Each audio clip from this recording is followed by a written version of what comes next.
Sige, start na po tayo habang wala pa yung si Jules tsaka si Ma'am Raquel.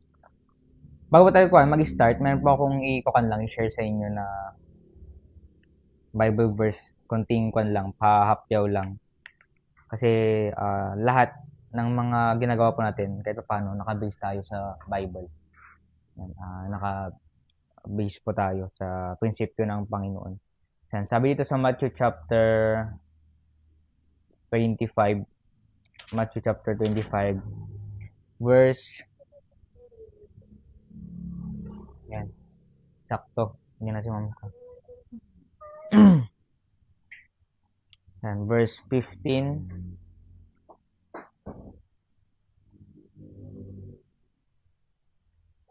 Yan, 15, 16, 17, 18, and 21 hanggang 23. Yan, sabi dito, ibinigay niya sa isa ang 5 talento at sa isa ay 2 talento at sa isa ay 1 talento ayon sa kakayahan ng bawat isa. Yan. So, may natin basahin yung iba. Tayo mag-pray. Panginoon, pong salamat sa hapon nito at kami po ay makapag-meeting. The same time, konting devotion lang, konting pahapyaw, Panginoon, na inyong salita. Nawa kayo po yung mangusap sa amin. Gamit niyo po akong bilang instrumento, Panginoon, para po maipahayag ng maayos po ito. At maintindihan, Panginoon, at maging reminder po sa amin, maging pagpapala po, ma-apply po namin sa aming buhay. Ito po dalangin sa matamis na pangalan ni Jesus. Amen. Yeah. So, yung pag-usapan po natin ngayon, yung sa talinghaga ng talento. Yung talents. Yan. Merong, kasi binigay na talents tayo. Like for example, dito sa Bible, merong 3 nagbigay na isang hari. Yan. Sabi dito sa verse 15 or sa 14, ito ay katulad din ng isang lalaki na yamang siya ay naglalakbay patungo sa malayong lugar. Tinawag niya ang kanyang mga alipin at ipinagkatiwala sa kanila ang kanyang mga ari-arian. So, merong isang mayaman na tao. Tapos, siya ay parang magbabakasyon. Yan, pupunta sa beach, pupunta sa ibang bansa. Sabihin na natin. And then, siya ay nag-iwan ng mga gagawin, mga alipin. Sabi dito sa verse 15, ibinigay niya sa isa ang 5 talento at sa isa ay 2 talento at sa isa ay 1 talento ayon sa kakayahan ng bawat isa. Yan. So, nagbigay daw yung hari na yun, nagbigay daw doon sa isang tao ng 5 talento. Yan, 5 talents. Yan. So, sabihin na natin, example na natin, 5 pesos, sabihin natin, or 5 buto. Yan. And then, sa isang tao ay 2 talent naman, and then yung isa, 1 talent. Yan. And then, sabi dito sa verse 16, siya na tumanggap ng 5 talento ay umalis at ikinalakal niya ang mga ito at tumubo ng 5 pang talento. So, ibig sabihin, siya ay nagnegosyo. Nag-business siya. Yung 5,000 or 5 pesos, in-invest niya. At ang nangyari doon, na doble. And then, sabi dito sa verse 17, ngayon din yaong may 2, siya rin ay tumubo ng 2. Yan, yung isa daw na pinagbigyan ng 2 talent, tumubo daw din ng 2. Yan, so ibig sabihin na doble din. Same din. And then sabi dito sa verse 18, ngunit siya na tumanggap sa isa ay umalis at nagukay sa lupa at itinago ang salapi ng kanyang Panginoon. Yung isang tao na pinagbigyan na alipin ay hinukay niya yung talent. So hindi siya nagnegosyo, natakot siya. So nilagay niya sa lupa, hindi siya na doble. Kaya ang nangyari, wala siyang kinita. And then sabi sa verse 19, at pagkatapos ng mahabang panahon, ang Panginoon ng mga aliping iyon ay dumating at sila ay nagbigay sulit sa kanya. At nang lumapit yaong natanggap ng 5 talento, dinala niya ang 5 pang talento na sinasabi, Panginoon, ipinagkatiwala mo sa akin ang 5 talento, narito ako, ay tumubo na 5 pang talento. So, yung hari na nagbakasyon sa ibang lugar, dumating na. At yung isang alipin na binigyan, pinagkatiwalaan ng 5 talents, sinabi niya doon sa hari na doble. Yan, sinabi niya na yung pinagkatiwala mo sa akin na investment, like for example, na doble siya. And then sabi sa verse 21, at sinabi ng kanyang Panginoon sa kanya, mahusay, aliping mabuti at matapat. Ikaw ay naging matapat sa kakaunting bagay, pamamahalain kita sa marami pang mga bagay. And in verse, tuloy natin, pumasok ka sa kagalakan ng iyong Panginoon. And then sabi sa verse nito, at lumapit din niya ang tumanggap ng 2 talento. Yan, lumapit daw din yung dalawa, ay yung isang alipin na binigyan ng talents na dalawa. Sinabi nito, Panginoon, ipinagkatiwala mo sa akin ang 2 talento, narito ako ay tumubo ng 2 pang talento. At sinabi ulit ng Panginoon sa kanya, mahusay, aliping, mabuti at matapat. Ikaw ay naging matapat sa kakaunting bagay, pamamahalain kita sa marami pang mga bagay. Pumasok ka sa kagalakan ng iyong Panginoon. So yung 2 alipin na yon, natuwa yung hari. Kasi yung pinagkatiwala niya sa kanya na talent, na doble. Yan, na doble siya. So, sabi nung hari, dahil naging tapat ka sa 2 talents at 5 talents, mas lalo pa siyang bibigyan. 'Di ba? Ganoon naman minsan kapag pinagkatiwalaan tayo, mas lalo pa tayong binibigyan ng opportunity. Mas lalo pa tayong binibigyan ng talents. Kaya nga yung ibang tao, ang dami nilang skills.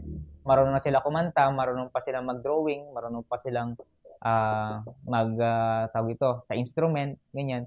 Ang dami nilang skills kasi nga pinagkatiwalaan sila ng Panginoon. Eh paano yung isa? Yung naghukay, yung hindi ininvest yung pera. Sabi dito sa verse 24, at lumapit din niya ang tumanggap ng isang talento at sinabi sa Panginoon, alam ko na ikaw ay isang malupit na tao na umaani sa hindi mo hinasik at nag-iipon sa hindi mo ikinalat. So nagreklamo yung isang tao na alam niya daw na hindi siya nagtatanim, hindi siya nag-i-invest. Kumbaga siya lang yung nagbibigay ng capital. Nagreklamo siya, alangan na ibibigay mo sa akin tapos kikita ako, tapos ikaw kikita ka. Ganun yung sinabi niya. Nagreklamo yung isang tao na isa lang yung binigay. Kasi kung isipin natin, 1 talent, tapos yung isa 2 talent, tapos isa 5 talent. Eh, di ba kung tayo, 1 talent lang, paano ko yun i-invest? Parang piso lang. Paano kaya yun? Mag-iisip tayo. Kaya yun yung naisip kasi ng isang tao na baka malugi. Kasi 1 talent eh. So, ibig sabihin, high risk siya. Parang isang pagkakamali mo lang, lugi ka na. Kaya, negative yung naisip ng isang lalaki o isang tao na hinukay niya lang. At sinabi niya sa Panginoon na alam niya na magaling yung hari, magaling na mag-invest, ganyan. At sinabi niya dito, sa verse 24 at lumapit or verse 25, at dahil sa takot ako ay umalis at itinago sa lupa ang iyong talento, narito kunin mo ang sa iyo. So yung talento na isa, binalik niya sa hari. Sabi sa verse 26, ngunit sumagot ang kanyang Panginoon at sinabi sa kanya, aliping masama at tamad. Yan. So yung hari, sinabihan siya ng masama at tamad. Kasi hindi siya nag-try. Sa buhay natin, kailangan itry eh. Itatry natin. Mahirap, pero hindi kasi natin malalaman yung isang taong pinagkatiwalaan pag hindi tayo nag-try. Kaya kailangan itry. Yung isang taong natakot siya na malugi. Kaya ang nangyari, sinabi ng hari, ikaw natamad. Masamang tao pa. Hindi niya trinay. And sabi ito, excuse me, sabi ito, alam mo na ako ay umaani sa hindi ko hinasikan at nag-iipon sa hindi ko kinalatan. So, hindi siya yung nagtatanim, hindi siya nag-iipon, pero umaani siya. Pero syempre, yung principle na siya yung capital eh, invest pera niya. Binigyan siya ng pagkataon para i-invest. Ganun. Pero syempre, meron talagang interest yun sa may-ari or yung sa nang-capital. Then sabi dito, sa verse 27, dapat nga ay dinala mo ang aking salapi sa mga mamali sa lapi at sa aking pagdating ay tanggapin ko ang anumang sa akin na may tubo. Kunin nga sa kanya ang talento at ibigay sa kanya na may 10 talento. So yung isang talento, binigay na lang sa iba. Kasi mas karapat dapat pa yung iba kasi ini-invest siya. Then sabi dito sa verse 29, sapagkat ang bawat isang nagtataklay ay mabibigyan at siya ay mananagana, ngunit siya ay hindi nagtataglay, maging ang kanyang tinataglay ay kukunin mula sa kanya. So sa mga hindi daw pinanindigan yung skills o yung talento, like for example, si Sir Chris, magaling siya kumanta, hindi niya ginalingan, hindi niya pinulido, kukunin yung talents. possible na yung boses niya wala na. Pwedeng mawalan siya ng boses, gano'n. Gano'n yung sinasabi ng Panginoon na kapag binigyan tayo ng talents tapos hindi natin inayos ng mabuti, hindi natin minanage ng maayos, kukunin sa atin ng Panginoon yun at ibibigay sa iba. Kaya kailangan nating ayusin, panindigan yung mga pinagkakatiwala sa atin ng Panginoon. Sabi dito sa verse 29, sapagkat ang bawat isang nagtataglay ay mabibigyan at siya ay mananagana, ngunit siya na hindi nagtataglay, maging ang kanyang tinataglay ay kukunin mula sa kanya. And verse 30, at ang walang pakinabang na alipin ay itapon nyo sa kadiliman na nasa labas. Yan. So yung mga walang kwenta, kaya makapansin natin yung mga tao na hindi productive, walang nangyayari sa buhay nila. Kasi nga, hindi nila pinapanindigan yung binigay sa atin or binigay ng Panginoon. Sabi dito, doon ay magkaroon ng pananangis at pangangalit ng mga alipin or mga alipin. Yan. So dito, makita natin dito na kapag pinagkatiwalaan tayo ng Panginoon, kailangan natin siyang i-manage. Yan. At responsibility po natin na maging magaling doon kasi binigay sa atin ng Panginoon. Eh. At yung parang nagtataka tayo na maliit lang ito. Kaya ngayong iba, parang yung mga konti lang yung pera. Kaya hindi, parang di ba minsan kulang pa yung pangailangan. Ganyan, kulang pa. Pero sa tutuusin nun, kulang lang sa management. Hindi lang ma-manage, nag-over-expense lang talaga yung mga tao na minsan talagang nagkukulang, humihiram pa sa iba. Ganun. Kulang talaga. Kaya nga sabi ng Panginoon, kapag pinagkatiwalaan tayo sa maliit, pagkakatiwalaan din tayo sa malaki. Yan. So kapag naging matapat tayo sa Panginoon sa kanyang binibigay, sigurado mas marami pang papagkatiwala sa atin ng Panginoon. Kaya sabi rin dito sa verse 37, sa Psalms chapter 37 verse 37, mark the perfect man and behold the upright, for the end of the man is peace. Yan. So hanapin din natin yung katiwala. Sabihin yung pinagkakatiwala talaga. And sabi dito, and behold the upright, for the end that man is peace.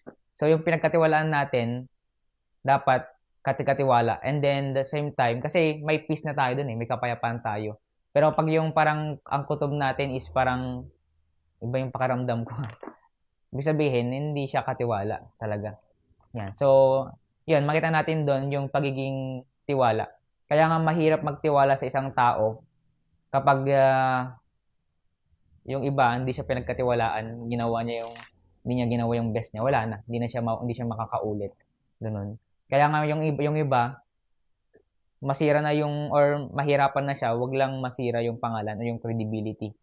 Ginagawa niya yung lahat para hindi masira. Ganun. Kaya yung sa tiwala, i-build po natin yung tiwala natin sa iba at tiwala sa atin ng iba. Kasi mahirap na pong i-earn yun. Kapag kaya sa akin, may mga nagtitiwala sa akin, kapag hindi ko siya na-manage, talagang sira yung testimony ko, sira yung pangalan ko.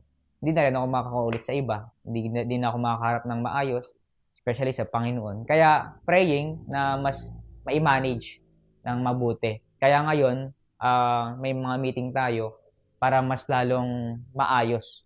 Ganun. Sana nga yung iba makahabol para mas maayos natin sa bayan ng Panginoon. Kasi andun din yung pangusap ng Panginoon na mas ayusin pa natin yung pinapagawa ng Panginoon na business. Ayan. So, yun lang. Tayo yung manalangin. Let's pray. Panginoon, maraming pong salamat sa inyong reminder. Nawa, Panginoon, ay panindigan po namin yung aming ginagawa, aming commitment sa inyo. Nawa, kayo po yung gumabay po sa amin at maging tapat po.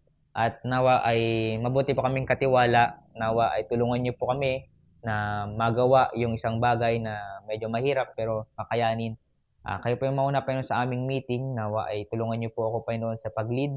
Nawa ay maging maayos po yung system ng GCash, Panginoon. At maging blessing rin po ito sa inyo, Panginoon, at sa iba. At hindi po maging burden ng iba, Panginoon. Salamat, Panginoon, sa inyong kabutihan. Ito pong dalangin sa matamis na pangalan ni Jesus. Amen. Hindi ko pala na-live yung kwan. Naka-live ba, sir? Yung isa? Yung isa.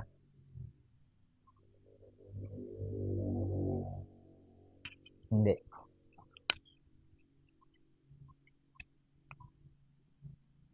Yun